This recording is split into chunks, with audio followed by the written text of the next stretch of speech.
Bonjour à toutes et à tous et bienvenue dans cette nouvelle review de SmackDown.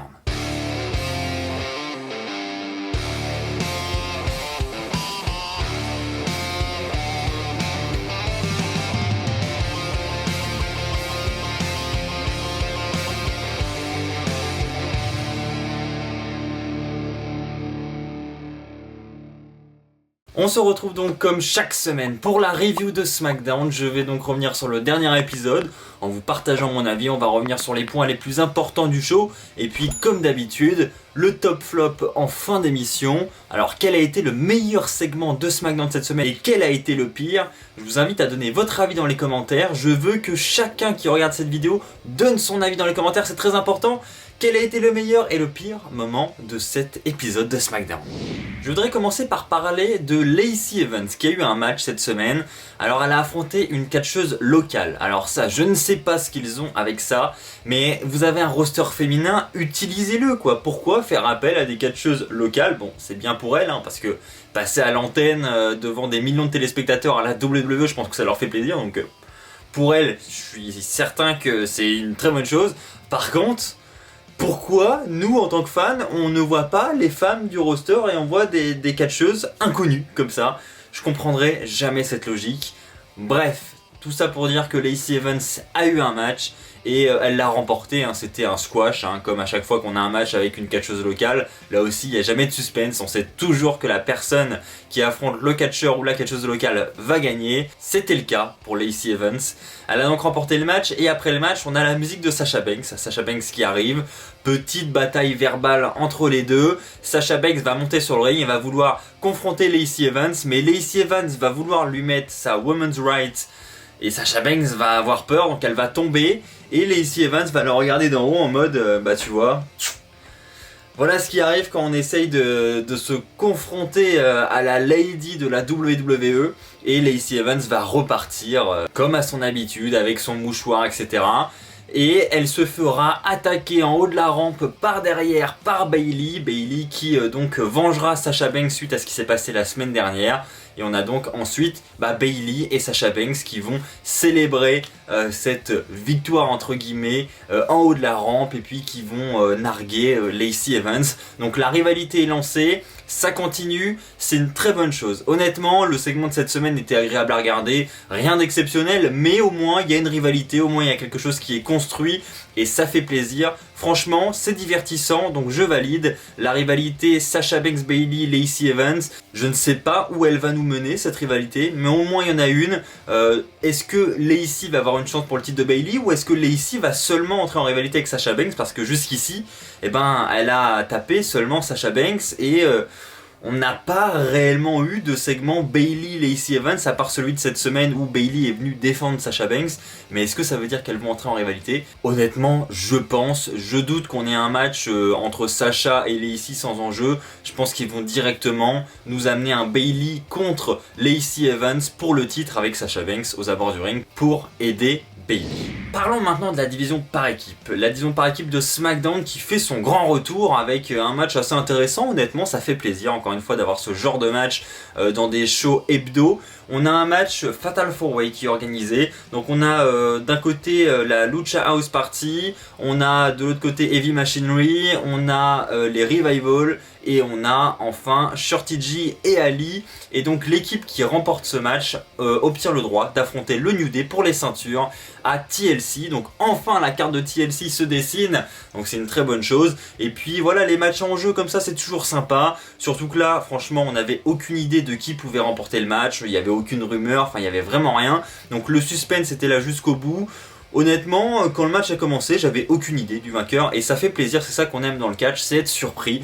Donc très bon point pour commencer. Donc je crois que c'est la Lucha House Party qui va se faire éliminer en premier. Ensuite, on va avoir, il me semble, Heavy Machinery et ça va se terminer en Shorty G et Ali contre les Revival. Donc on aura évidemment les Revival qui vont aller embêter le New Day qui était aux commentaires aux abords du ring. Et puis ils finiront par obtenir la victoire. Honnêtement j'aurais mis une petite pièce sur Shorty G et Ali. parce que voilà, c'est une équipe qui vient d'arriver, qui est proche de la foule, etc. Donc je les voyais bien être mis en avant et avoir une petite mise en avant pour justement lancer cette équipe et lancer leur carrière entre guillemets dans cette division par équipe. Même si ça aurait donné un match face contre face à TLC, j'aurais aimé le voir et ça aurait pas été impossible selon moi. Mais c'est aussi une très bonne chose et je suis content d'avoir vu les Revival gagner. Donc on aura donc le New Day contre les Revival à TLC pour les ceintures par équipe de SmackDown. Enfin un match pour TLC, enfin. Alors que le pay-per-view c'est dans quelques jours maintenant, c'est mi-décembre, donc autant vous dire que ça arrive très très vite. Et on a seulement le premier match qui vient d'être annoncé. Le retour de Alexa Bliss, qu'il fait plaisir. Elle a affronté Mandy Rose cette semaine à SmackDown. Donc Mandy Rose était elle accompagnée de Sonya Deville.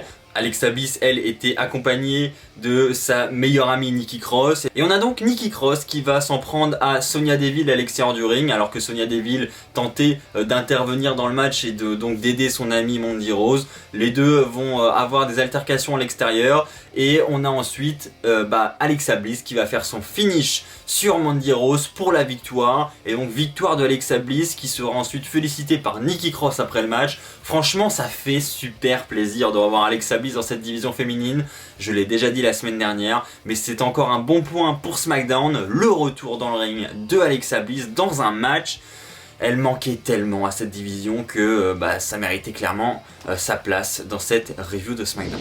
Bon, jusqu'ici c'est pas trop mal quand même cet épisode de SmackDown. On a parlé de plein de choses positives. Passons au flop de la soirée. Il en faut un.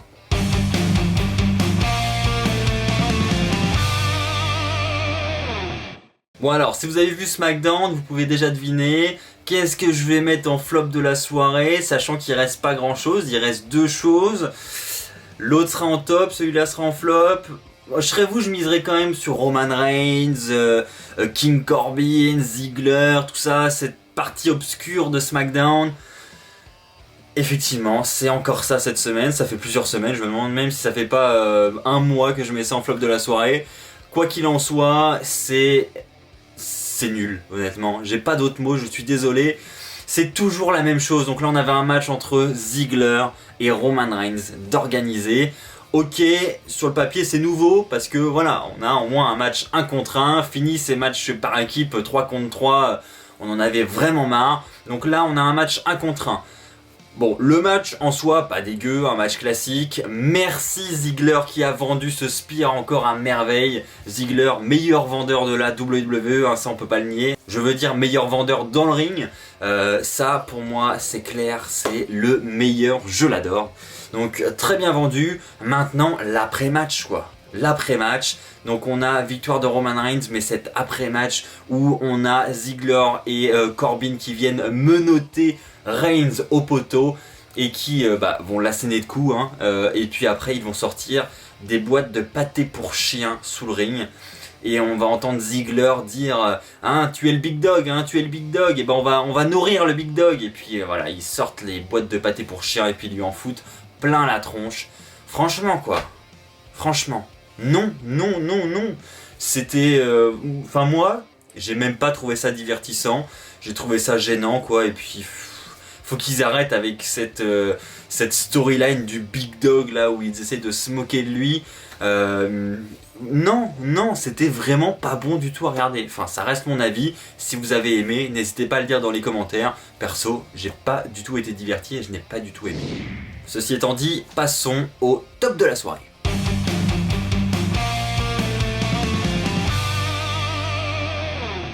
Pour ce top de la soirée, je suis super content de revoir le Miz en direction du main event et c'était pour moi le point le plus important de cet épisode de SmackDown. Ça n'a pas fait le main event de ce show, c'était Roman Reigns et Corbin.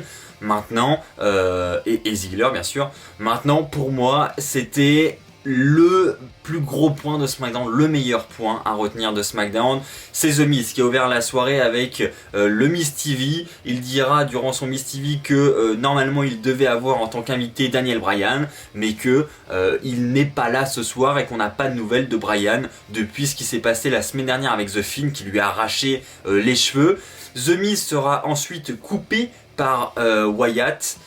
Et puis on va avoir ensuite un échange de paroles entre Wyatt et The Miz.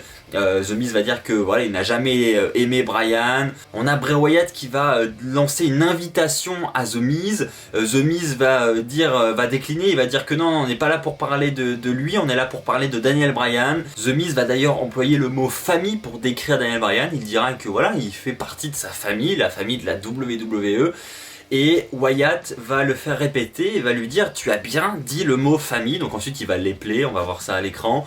Et puis on a ensuite tout qui va se jouer là-dessus, sur le mot famille. Wyatt va sortir un cadre photo où on verra justement The Miz avec Maryse et ses 2 enfants. Et donc toute la soirée ensuite on va revenir là-dessus.